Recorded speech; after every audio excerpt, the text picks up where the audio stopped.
Les chiens, les cabots, les toutous, quel que soit le nom que tu leur donnes, ils sont l'un des animaux les plus aimés au monde. Mais même si environ un tiers d'entre nous possède au moins l'un de ces adorables canidés, beaucoup d'entre nous ne réalisent pas à quel point leur position pendant leur sommeil peut nous renseigner sur eux. Et il n'y a pas que les chiens qui révèlent tout dans leur sommeil. Alors attrape ton toutou et blottis-toi contre lui, car il est temps de découvrir ce que les positions de ton chien pendant son sommeil réveillent sur lui, et de regarder d'autres animaux qui ont aussi des habitudes de sommeil bizarres.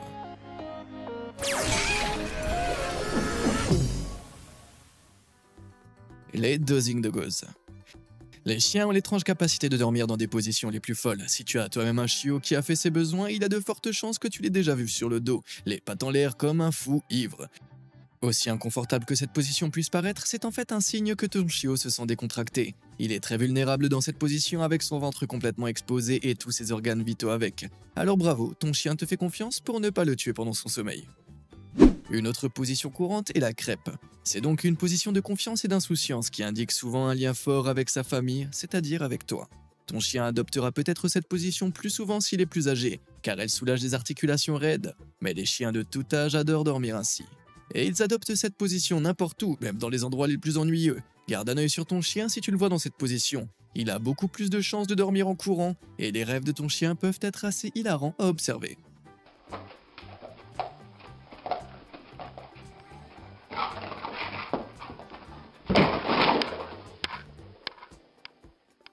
Peut-être que ce toutou aurait été mieux loti s'il n'avait pas dormi si profondément.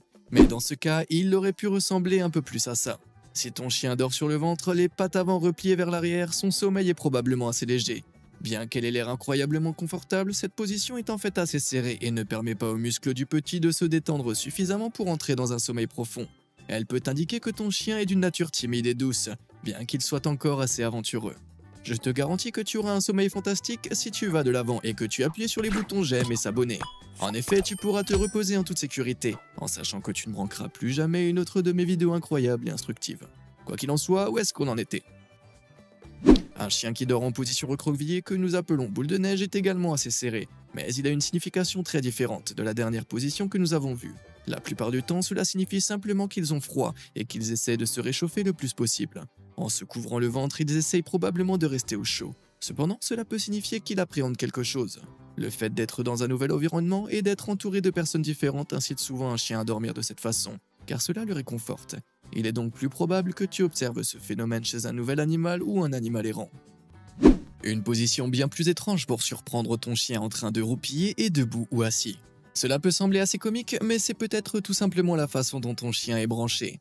Des siècles d'élevage et de dressage ont permis à certaines races de chiens, comme les bergers allemands, de dormir debout afin d'être toujours prêts à l'action. Les chiens militaires en particulier s'emparent de ce type de sommeil chaque fois qu'ils le peuvent. Mais il n'y a pas que les chiens de travail, les chiots aussi s'endorment souvent debout, parce que ces mignonnes petites boules de poils ne supportent pas d'être laissées à l'écart du plaisir. Cependant, un chien qui s'endort debout peut être le signe de quelque chose de bien plus sombre. En plus d'être un signe potentiel d'anxiété, dormir de cette façon peut malheureusement indiquer que ton chien a déjà été victime de mauvais traitements. Un couple de Floride qui avait adopté un chien d'un refuge a rapporté que malgré le fait qu'il lui ait donné un panier, le pauvre chien l'ignorait et ne dormait que debout. Il s'avère que ses anciens propriétaires l'avaient forcé à dormir ainsi chaque nuit, et que ce comportement était devenu tellement ancré que la chienne ne pouvait pas dormir différemment. Une autre histoire déchirante nous vient de Géorgie, où une femme a sauvé ce précieux caniche d'un éleveur soi-disant agréé. Mais il s'est avéré qu'il ne s'agissait que d'un élevage de chiots. Les chiens étant gardés dans des cages exiguës, ce pauvre toutou n'a jamais dormi couché et s'est donc endormi debout à côté de son tout nouveau lit pour chien. Il s'agit d'histoires inhabituelles bien que dévastatrices, mais si tu vois ton propre chien faire cela, cela vaut la peine de consulter un spécialiste du comportement canin si tu as le moindre doute. Une position de sommeil beaucoup plus courante et heureusement positive est ce qu'on appelle la position du lion. Les chiens qui dorment en position de lion, la tête sur le dessus des pattes, sont positionnés de façon à pouvoir facilement se redresser. En plus d'être prêts à jouer, ils sont également prêts à se mettre en garde si une menace apparaît. Tu as donc beaucoup plus de chances de les voir adopter cette position près de tes pieds ou de la porte d'entrée. Si la pose du lion est assez courante, cette pose ne l'est pas tout à fait. On l'appelle le splooting ou le Superman. Non, ton chiot ne va pas soudainement s'élever dans les airs et tirer des lasers de par ses yeux, même si j'aimerais bien. Cette position ne fait que donner au chien l'apparence de l'homme d'acier en plein vol. Les chiens peuvent facilement sauter sur leurs pattes lorsqu'ils sont allongés ainsi. Tout comme dans la pose du lion, c'est pourquoi elle est populaire chez les jeunes chiots enjoués. C'est aussi un peu la même chose que l'apparence que j'ai après avoir bu un peu trop d'alcool pour être franc. Cependant, cela peut signifier des problèmes assez sérieux. Les jeunes chiots vont probablement bien, mais si ton chien plus âgé se met un jour à faire du splooting, cela peut signifier qu'il est mal à l'aise, et que le fait d'étendre ses pattes soulage sa douleur. L'arthrose est une maladie répandue chez les chiens vieillissants, où le cartilage protecteur qui amortit l'extrémité des os frotte douloureusement les uns contre les autres. En adoptant la position du splooting, un chien qui souffre peut atténuer ses souffrances. Une blessure qui n'est pas complètement guérie peut également provoquer la position de sploot chez ton chien. Alors s'il fait une mauvaise chute, surveille la façon dont il dort par la suite. Cela dit, si ton sympathique Fido a toujours apprécié les moments de sploot, ne t'inquiète pas trop, il aime probablement cela. En réalité, tu auras beaucoup de mal à déterminer si ton toutou choyé a un problème en te basant uniquement sur ses positions de sommeil. En général, les chiens peuvent dormir dans les positions les plus bizarres. Bien qu'un chien qui se tortille puisse montrer des signes de maladie, il se peut que ton chien choisisse de dormir ainsi uniquement parce que c'est confortable. Et si tu penses que c'est bizarre, jette un coup d'œil à ce canier des fous. En fait, plus ton chien dort bizarrement, plus il est probable qu'il aille très bien. Chaque fois que tu les surprends en train de somnoler sur le dos, cela signifie qu'ils sont à l'aise et qu'ils sont peut-être juste un peu chauds. Même lorsqu'ils sont allongés dans des positions les plus ridicules que l'on puisse imaginer. Ce type ressemble étrangement à mon grand-père. Exposer son ventre n'est pas seulement un signe de confiance, c'est aussi un excellent moyen pour les chiens de se rafraîchir, car leur ventre est la partie la moins poilue de leur corps. Un adorable shih tzu des Philippines, appelé Paningning, aime tellement dormir sur le dos que c'est sa seule façon de dormir, un peu comme un sploot opposé. Mais Paningning aime aussi les câlins à l'heure de la sieste, ce qui est un autre signe que ton chien est heureux et en bonne santé. Les chiots qui n'hésitent pas à se blottir contre toi ou les autres animaux de compagnie montrent qu'ils se sentent proches de la personne avec laquelle ils se blottissent et qu'ils ont envie de passer du temps ensemble. Bien sûr, ça peut aussi signifier qu'ils se servent de toi pour se réchauffer. Ouais, c'est plutôt sournois. En revanche, si tu remarques que ton chien, habituellement sociable, dort loin de toi dans des coins tranquilles de la maison ou sous les meubles, cela peut être un mauvais signe. Les chiens qui sont anxieux ou effrayés par quelque chose se cachent souvent, un peu comme nous le faisons nous, les humains. La plupart du temps, cela est dû aux changements stressants dans l'environnement, comme une nouvelle maison ou un feu d'artifice. Cependant, si tu ne vois aucun changement évident dans l'environnement, il est possible que ton chien se cache parce qu'il est malade. Dans ce cas, une visite chez le vétérinaire n'est jamais une mauvaise idée. Dans l'ensemble, les chiens sont connus comme étant le meilleur ami de l'homme pour une bonne raison. Nous aimons nos hilarants chiens et ils nous aiment, mais les chiens ne sont pas les seuls animaux dont les habitudes de sommeil peuvent nous en apprendre beaucoup. Les chatons en état d'ébriété.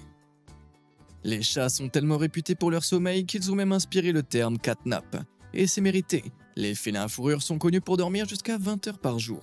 Un grand nombre de leurs positions de sommeil révèlent les mêmes vérités révélatrices que celles de leurs homologues canins. Cependant, il y a quelques différences essentielles. Tu l'as sans doute remarqué, les chats adorent se serrer dans des positions étroites. S'ils en ont envie, ils peuvent se glisser dans les moindres recoins, parfois à leur détriment.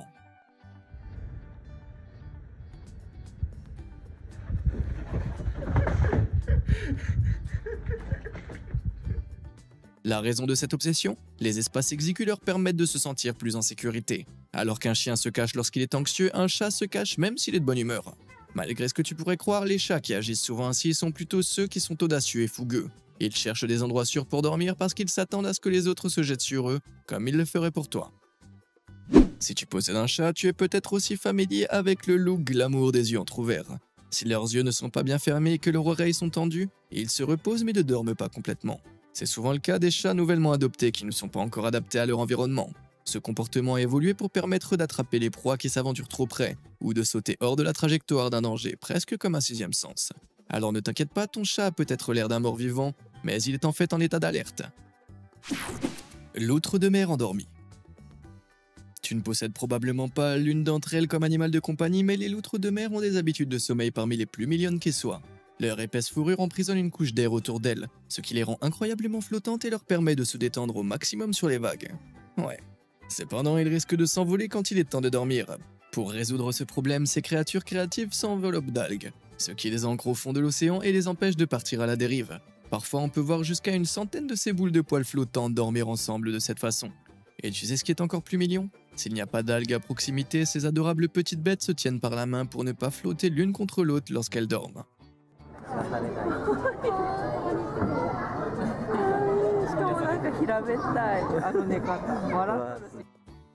Ouais, c'est plutôt mignon. Les girafes en péril. Tu te souviens que les chats peuvent dormir jusqu'à 20 heures par jour? Eh bien, si tu disais ça à une girafe, elle pleurerait probablement.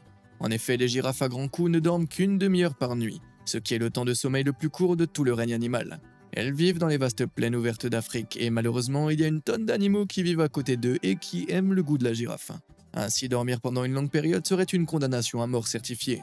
Pour éviter une fin difficile, les girafes ne dorment pas seulement une demi-heure par nuit, elles le font par tranche de quelques minutes à la fois. Ouais, j'arrive pas à m'endormir en 1 heure et encore moins en 1 minute. De plus, en raison des longues pattes de ces animaux, il leur faut beaucoup de temps pour se lever une fois qu'ils sont assis. Si longtemps en fait que si un lion les voyait dans cette position vulnérable, la pauvre girafe n'aurait aucune chance de s'enfuir avant de devenir la proie d'un gros chat. Cela signifie que la plupart du temps, elles ne prennent pas la peine de s'allonger du tout. Au lieu de cela, elles dorment debout. Parfois, si elles ont de la chance, elles peuvent poser leur tête sur le popotin d'une autre girafe, parce que soyons honnêtes, il leur faut au moins un oreiller. Lorsqu'elles sont poulains, ils peuvent s'offrir le luxe de s'allonger ainsi pendant leur sommeil, le cou tordu et la tête posée sur leurs pattes. Leur mère surveille l'arrivée d'éventuels prédateurs. Mais dès qu'ils sont assez grands, cette extravagance doit cesser. Imagine que tu dormes dans un lit jusqu'à l'âge de 10 ans et que ta mère vienne un jour te dire que tu dois commencer à te lever tous les soirs. Rien que d'y penser, je deviens grincheux. Les dauphins rêveurs. Comme tous les autres animaux que nous avons étudiés jusqu'à présent, les dauphins ne peuvent pas respirer sous l'eau, parce que ce sont des mammifères. Mais contrairement à tous les autres animaux que nous avons étudiés, les dauphins vivent sous l'eau. Alors comment font-ils pour dormir sans se noyer? La réponse est assez surprenante. Lorsqu'il est temps de se reposer, les dauphins retiennent leur respiration, mais n'éteignent qu'une moitié de leur cerveau. C'est exact, ils peuvent s'endormir un côté de leur cerveau mais garder l'autre éveillé, avec l'œil du côté conscient ouvert. Nous appelons ce phénomène étonnant le sommeil unihémisphérique. En dormant de cette façon, les dauphins peuvent rester suffisamment alertes pour éviter les prédateurs et savent également quand ils doivent nager jusqu'à la surface de l'eau pour respirer. Ça n'a pas l'air très relaxant, n'est-ce pas? La frégate fantastique.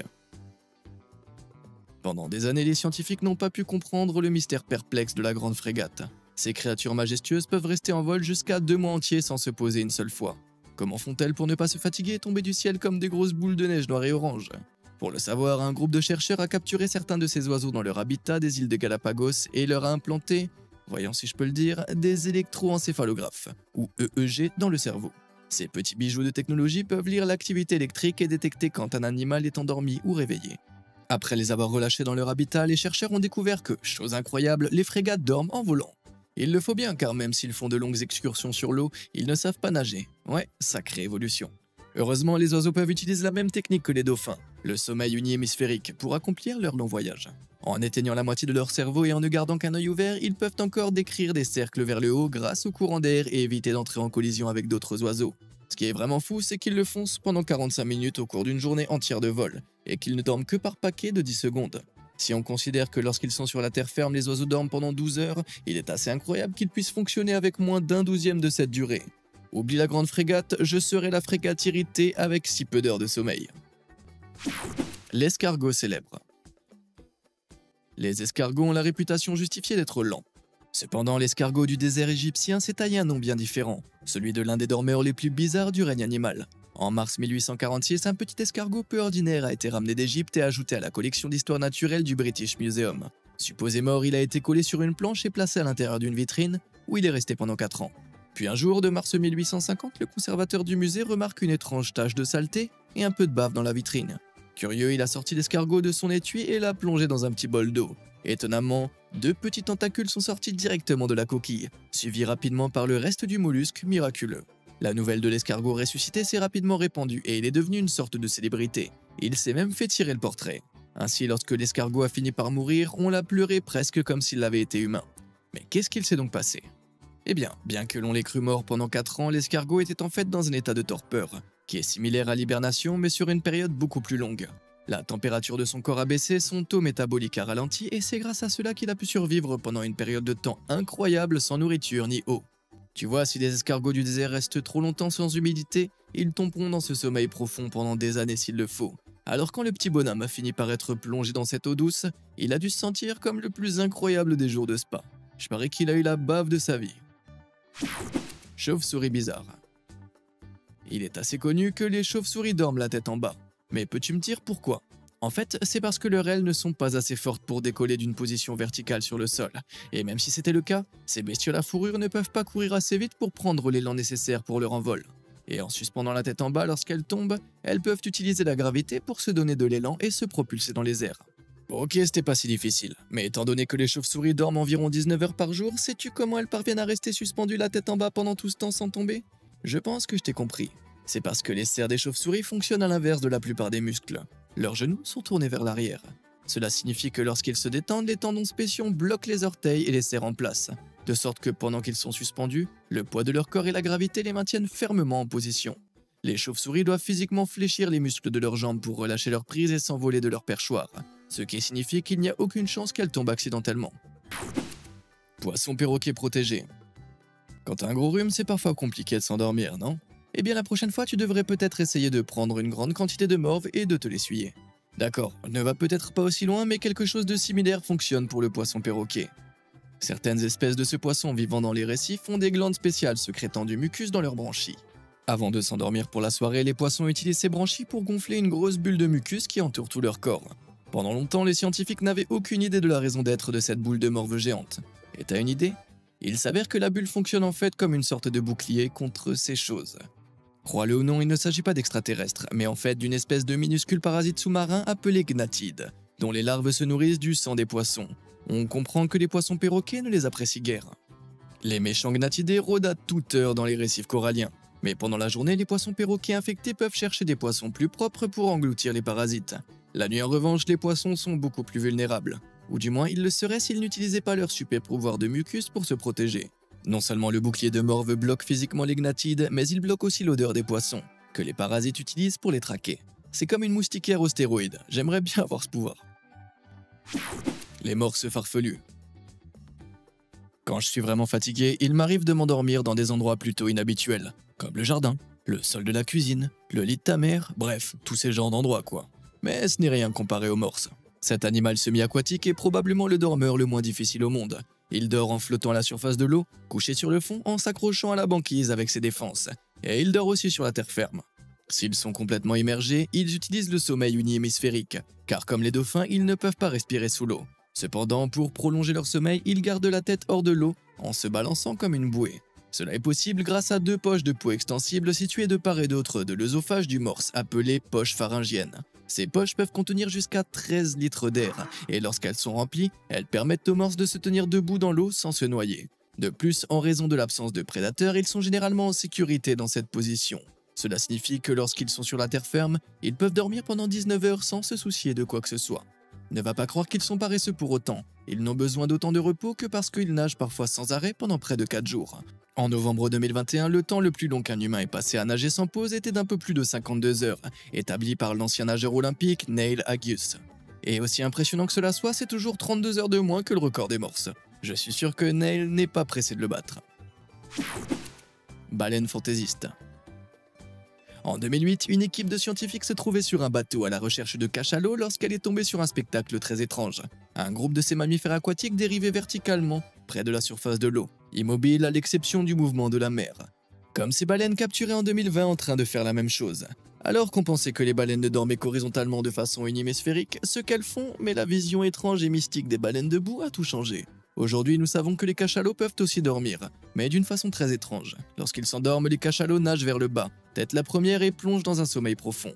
Une fois endormis, leur tête se relève parce qu'elle est plus flottante que le reste de leur corps, et elles flottent ainsi inconscientes pendant 10 à 15 minutes d'affilée. Ils ne dorment cependant que 7% de leur journée, comme les girafes. Cependant, contrairement aux girafes, ce ne sont pas les prédateurs qui empêchent les baleines d'avoir un long sommeil ininterrompu, mais leur propre corps.